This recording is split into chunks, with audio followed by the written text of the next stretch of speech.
It's a habit, and also it's part of getting educated, because I've heard, and you mentioned something very important when you put it back into the business. We had an event not too long ago, and I was talking to business owners about how we want to reinvest back into our business, but we don't reinvest in ourselves. And what I mean by this is our retirement.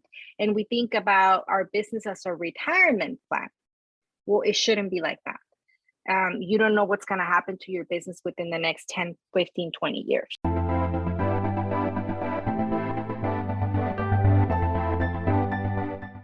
Welcome to Financially Savvy in 20 Minutes, a podcast hosted by me, Natalie Torres-Haddad, an international award-winning author, two-time TEDx speaker, and investor, along with Vera Egley, an investor, sales, and marketing pro, and multi-language podcaster. We will share the tips and tricks from interviews with self-made entrepreneurs, leaders, and those who have attained financial freedom while learning financial literacy in multiple languages. Hi there. And we have a super special guest. She's back post-baby to talk to us about retirement funds. It is Sandra Salcido from Art Capital Financial. Hi, Sandra. Hi, everyone. Super excited to be here. We are excited to have you back because last time we talked about budgets and babies, and this time around we want to talk about budgets and retirement, potentially for that baby too. But so for those of you listening now, we are towards the end of 2022, and there's a lot of scary news out there. We know inflation is here. Natalie, you and I keep talking about tips, to kind of protect yourself during a recession. And that's partly why we brought Sandra up, because there are people with retirement funds that always panic when there's a dip in the economy. But also, Sandra, we'd love to know if it's still, regardless of the fact that there's a potential recession or it's here already, depends on what outlet you talk to, should people still invest in their retirement accounts? And how? What, when, why? Tell us more. I love your question. I love your question. It's always a good time to start your retirement account. It's always a good time. It doesn't matter if we're in a recession. It doesn't matter if it's a good economy. It's always a good time to start. And I think I get asked, well, I only have $1,000 to start, or I only have this. It doesn't matter. Just start something. And there's so many vehicles, so many options out there for whatever works for you, if it's your needs. So you can start something with $500, with $200, or you can do something bigger if you're looking for tax, also deductions in a way that can help you and put this money towards your retirement account. So there's different options, and I wanted to mention some of them that we have. And I know we talked about people that are listening to this podcast. Most of them are entrepreneurs or solopreneurs, business owners. And we don't hear these options out there, like the SEP IRAs, like the solo 401k, the traditional IRAs, and we have simple IRAs. And we only hear about our regular 401k.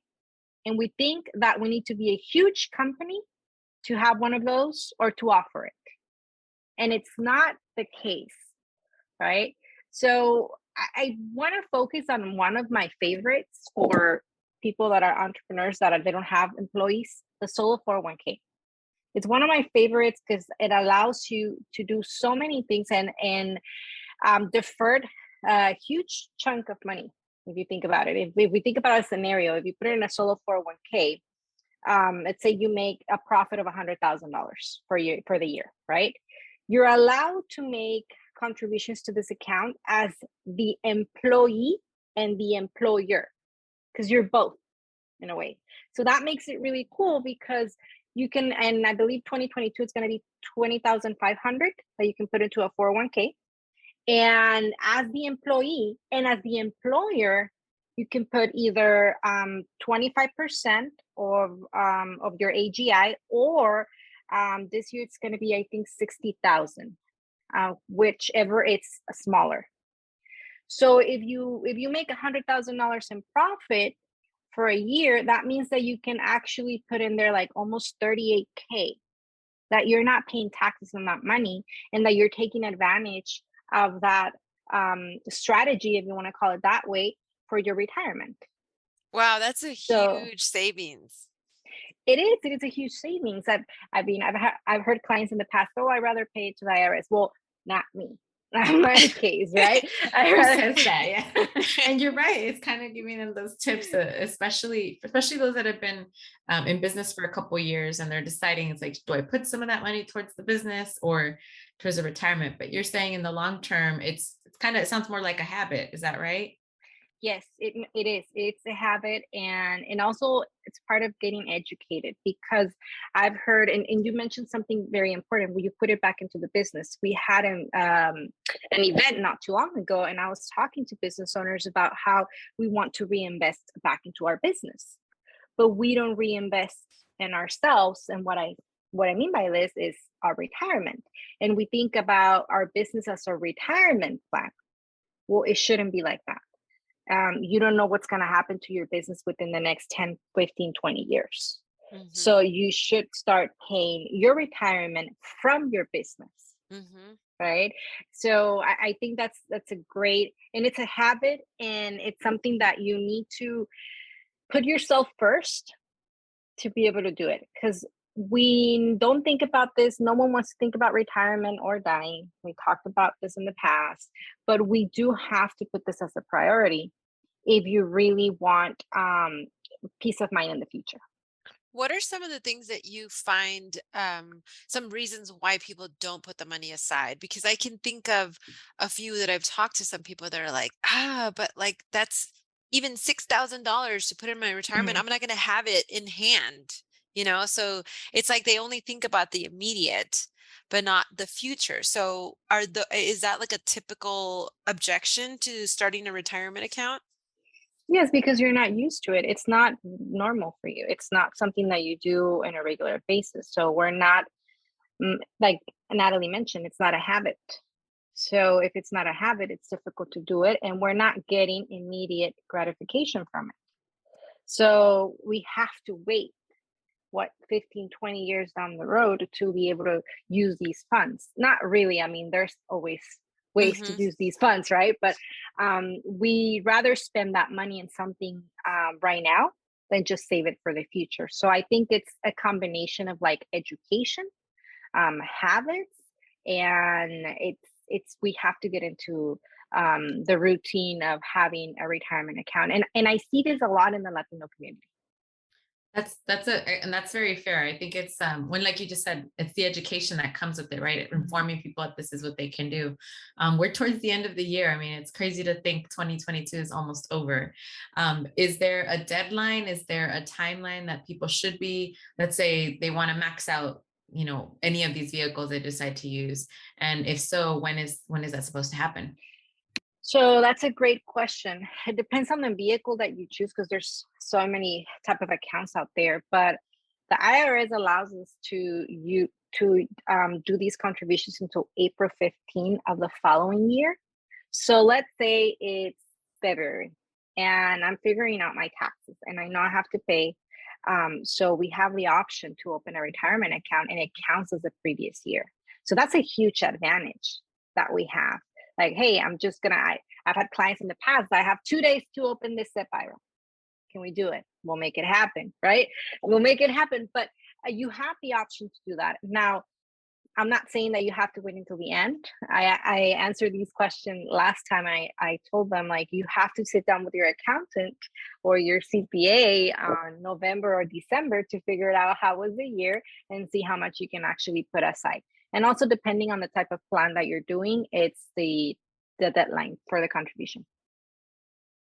That's so funny that you say that about the last 2 days, because I have a lot of friends that are like, I have to go open my SEP tomorrow. And I'm like, tomorrow's April 5th or April 14th. And they're like, yeah, but there's a cutoff. Is it the 15th, depending on the vehicle? Yeah. No, depending on depending on the vehicle and the last day for you to file taxes. Mm-hmm. So if the IRS says that April 15th is the last day to file taxes, that's the last day that you have to open that account. Yeah. See, I'm one of those people that I like to do everything super early. I have my meetings with my CPA. It's like November and he's like, Vera, come on. And I'm like, I don't care. Let's just organize everything now. Because I just dread last minute things. And then I feel like I don't have any control. So even if I had some control, I get all my ducks in a row. And if there's something that's missing, I still have a lot of time. I have until the 15th or the 17th, whatever date that the IRS chooses. But yeah. I laugh because I'm the complete opposite of Vera, and that's why her and I work also. Because she's like, "Have you done it?" I'm like, "No, I wait a few." I'm that person the week before, and like, okay, we got everything done. And it's for me, it's a trick, and I think it also. I wish I could be more like Vera, but it's that trick of like, if I know I'm not spending that money that I get back, using it towards something else. That's partly why I wait towards the end, because I see everyone else like, hey, spending all their tax money back to them instead of actually reinvesting it. So we can all strive to be more like Vera. Yeah. I think I'm on the middle. I like to know if I owe, if I don't owe, if I'm going to get money back, but I don't submit until I have to. But at least I have everything like ready and all set. And as a business owner, we juggle with so many things. So be prepared for anything that it can come up after, right? Yeah. And if we have, we can ask you one more question, because I know this is something I'm constantly getting right now is the emergency funds, right? We can talk about emergency funds for days, but because, many of us have been talking about this recession, we see it. Should we be doing it more than 6 months? For me, I'm like, if you could do a year, even better, just because, I feel like it's something to prepare for. What is it that you normally advise in that realm? 6 months to a year. And that's a great question. That's me, 6 months to a year, because I'm very conservative. And I had this conversation the other day with Vita. I have clients, or I've known people that are into investing, and they don't like emergency funds. They just do like 3 months or 2 months because they don't like to have cash.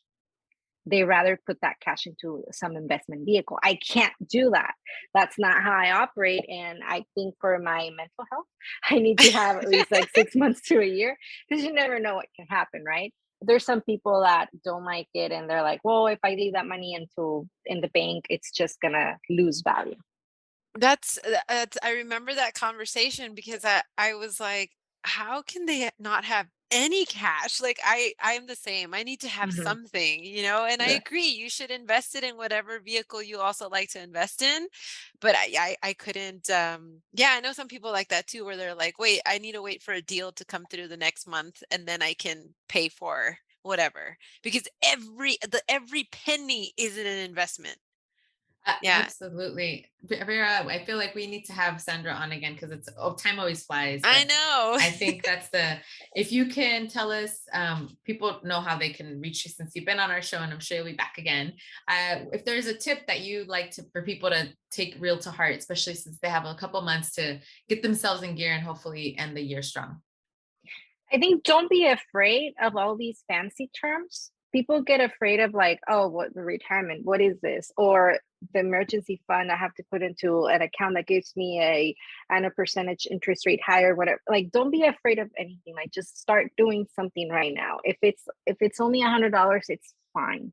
But get into the habit of doing something. Yeah, you nailed it. It starts with those little habits. Okay, so you can be reached on Instagram at Yes. Sandra P. Salcido, right? Correct, I Sandra. still remember it. We'll put that in the show notes. And obviously, for those listening, if you need assistance with what vehicles to use, or you'd like some more information, Sandra is a financial expert advisor, so she can outside of this episode give you more detailed information. So thanks again for being here, Natalie. And one more thing. Yes, anyone that's listening, we're giving you this as mere entertainment and education. But obviously she's a CFP, but we'd like people to make sure you talk to your own CPA or CFP, because everything is different. But yes, that's right. We'll see you on the next one. Bye, everyone. Bye. Thank you. And please make sure to subscribe and leave your comments and reviews. To learn more about the podcast, check out the website and Instagram, Financially Savvy in 20 Minutes, and watch interviews on YouTube and IGTV. To become a sponsor or hire us for your next workshop or speaking engagement, please visit financiallysavvyin20minutes.com. All it takes is 20 minutes daily to become financially savvy. Music by Nikki and produced by Robert DeLude.